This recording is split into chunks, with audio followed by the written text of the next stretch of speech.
Hi, everybody. It's your old pal, Dr. Kerb. I've had maybe about 4 hours of sleep today, so I'm going to try to be as energetic as possible for this one. First of all, thank you very, very much for the overwhelmingly positive response to the most recent Kirblog that I did. If you haven't checked that out, it was one about redesigning and revamping old characters and creations and things like that. It was very all over the place, but I was pretty happy with how it turned out. I just didn't expect it to do as well as it did, so thank you. I kind of wanted to do a sequel to it that had to do with self-insert characters, kind of coupled with that one. And I had a really good idea for it, but I kind of want to save it for potentially after Tome Season 2 is finished. So it might be a little while before we get to that one. But then again, I think I've talked about topics that I've been wanting to do for over a year. I still haven't done the Sonic Adventure 1 versus Sonic Adventure 2 Kirblog that I promised a year and a half ago. Someday I'll do it. But anyway, so in the meantime, I'm going to do a little bit of a more simplistic topic this week. This one comes from Cathy B. I don't remember how long ago I got this question, but I've been sitting on it. And here's a question. How do you think popularity influences people's tastes in media? I tend to be skeptical about the mindset that it's popular, so it must be good. But then again, there might be some truth to it. Has there ever been a popular show or other thing that you just never had any interest in? And adversely, has there ever been something that you just didn't think much of just because it wasn't very well known? I ask this because I noticed that quite a few of the animes you like, such as Dragon Ball Z and Sailor Moon, are popular shows, and I just wanted to know what you think. This is something that I actually talked to other friends of mine about quite a bit. The subject often comes up. There's quite a few examples of many things that are being asked in this question that I think definitely fall into those different categories. I can remember in particular the biggest one, and I think for a lot of rabid, blinded Nintendo fanboys, this has been the case. Halo was something for sure that I used to feel that way about. Just to kind of start with that, springboard this off. As a guy who plays video games, I've never really been interested in first-person shooters. I'm not really big into the gritty, realistic, I guess, cooler kind of mainstream games. And it's not because of because they're mainstream and I'm cooler than that or anything. It's not in a hipster kind of way. It's literally just because I don't really have much interest. I don't like playing shooters all that much. I've never really enjoyed them all that much from my earlier years when I tried out a few of them.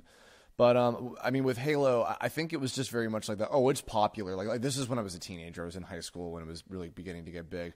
And it was very much that mentality of just this is popular and Xbox is dumb and it's just bro gamer jock bullshit or whatever. Honestly, my only ever, actual experience with Halo was at, a friend of mine, Michael Carbuccia, who is the voice of Booch Jr. and Sr. in the Parody Rangers series. He had, I think it was a birthday party or something, and he had a whole bunch of Xboxes and TVs set up, and there was a big multiplayer LAN game of Halo 2, I think, going on. And I played a little bit of it, and I remember enjoying it. I don't remember any major details, but I remember liking it, and I was thinking at that moment, I think that might have been the first moment where I was like, you know what, maybe I should ease off, because it's not fair. This is the first time I'm actually playing the game. I actually kind of enjoyed it. So, why would I even have this, mentality of, fucking, Halo's stupid or whatever. It's that's not even fair. And I have many friends who are, genuinely big into Halo. They love, the actual story and the lore and characters and whatnot. And they love the multiplayer as well, but, they really appreciate it for what it is. And I remember also working on, I don't know if you guys have ever seen it was an old Halo machinima called Gray Team, where I voiced a character in that. I worked on that with Mark Swint and a few other folks, and that was fun. So that gave me a little bit of another appreciation for there's some kind of cool story to this, and Halo has some interesting things to it. So that definitely was the first thing that opened my eyes. The other big example that I use a lot, maybe I'll wait to talk about that a little later. Okay, I'll there's one show that I want to use as an example that kind of is the penultimate thing about this, but I'll go to that later. I would say as far as liking popular and unpopular stuff.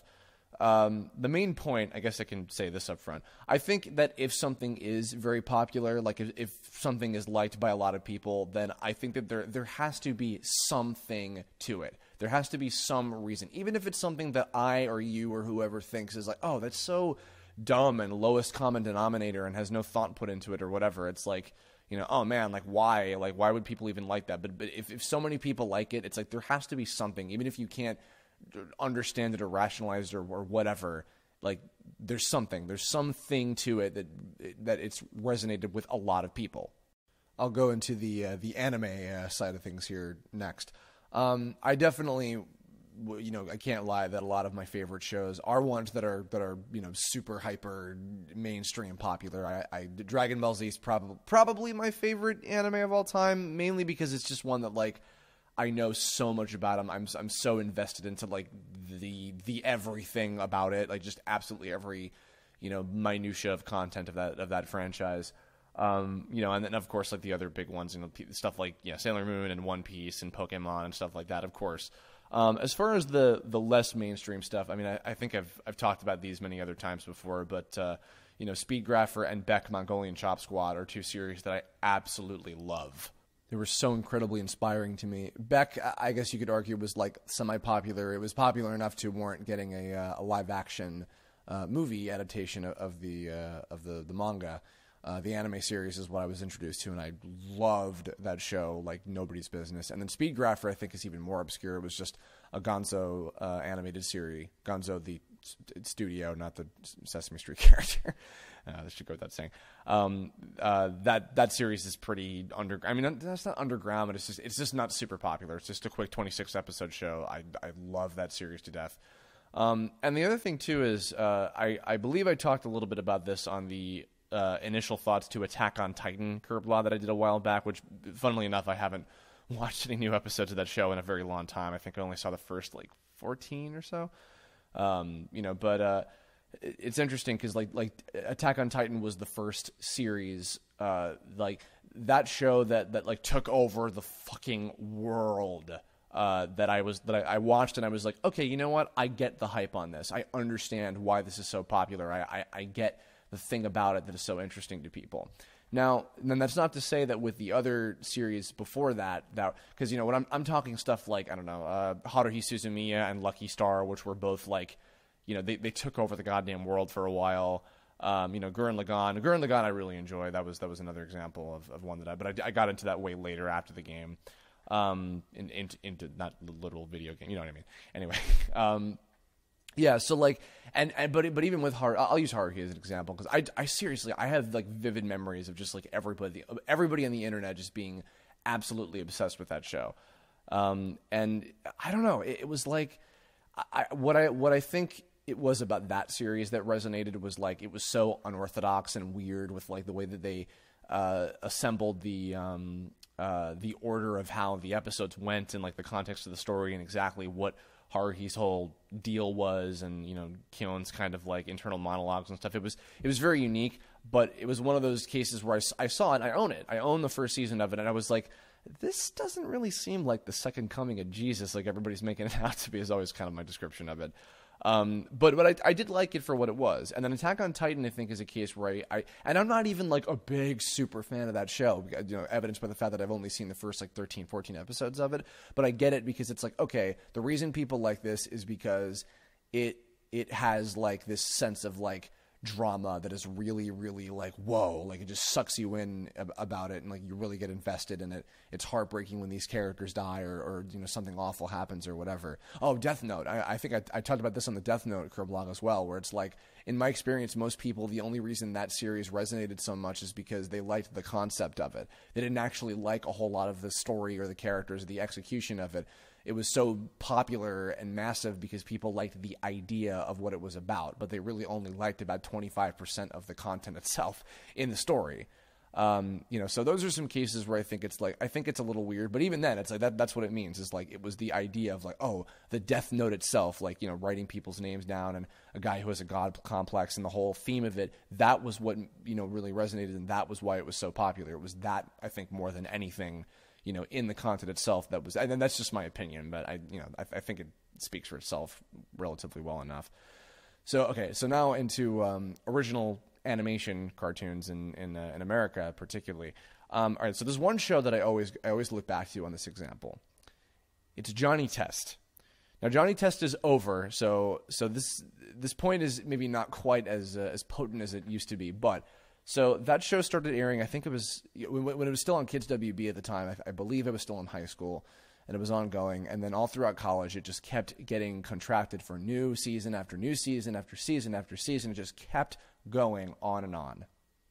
Now, me personally, I don't know a single human being that has seen Johnny Test, a full episode of it, and ever been like, that's a good show. Everybody I've ever talked to about Johnny Test thinks that it is like the worst thing conceived, like as an animated show ever. The only positive thing I'd ever heard about it, and this was surprising to me, was Trevor Duvall's podcast, Voice Print, where he later took over for Dookie, the talking dog character. He was saying that, and it was before he was even on the show. He, caught a couple episodes of it, and he was like, that show is genuinely laugh out loud funny. And I was like surprised, because I was like, wow, really? Because, a lot of the actors that he'd had on the show, they were pretty open about if they were like, that show wasn't that great, or, I was kind of jaded about this one, or whatever, which, the honesty was appreciated. So I was actually kind of surprised that, like, oh, wait, did you actually like that show? It was like, and that's not a criticism at all. It's just that and here's the thing about that, too. This is why it's not a criticism, and why it's not like, oh, you like that show? Like no, because here's the thing. If nobody liked that show, how the hell would it have gotten contracted from new season after new season after new season for so long? It was like over 100 episodes. So, I and my friends and a lot of, the other people in my age group that we watch the show and we think it's like, this is stupid as hell. It made me step back and realize something, because it's like, okay, hold on. First of all, this show, okay, you know what? Actually, also just as a little side note, I hear this about Pokemon all the time. Oh, the first season was good. No. And this is the same point.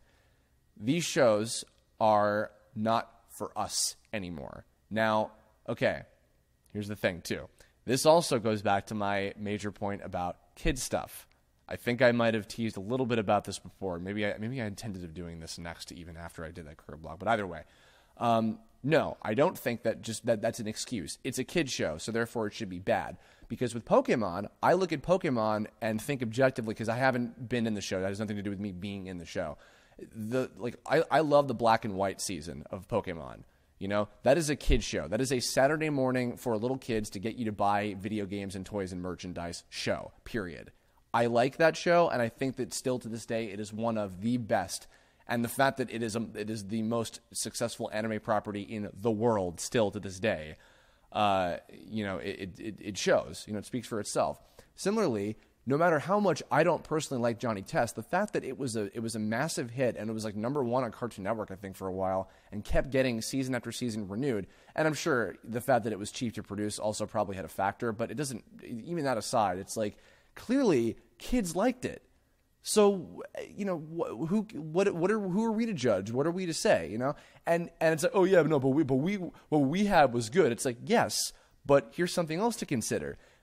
People like in our age group, probably grew up with like Dexter and Powerpuff Girls, or I don't know, Gargoyles or whatever, all these different things.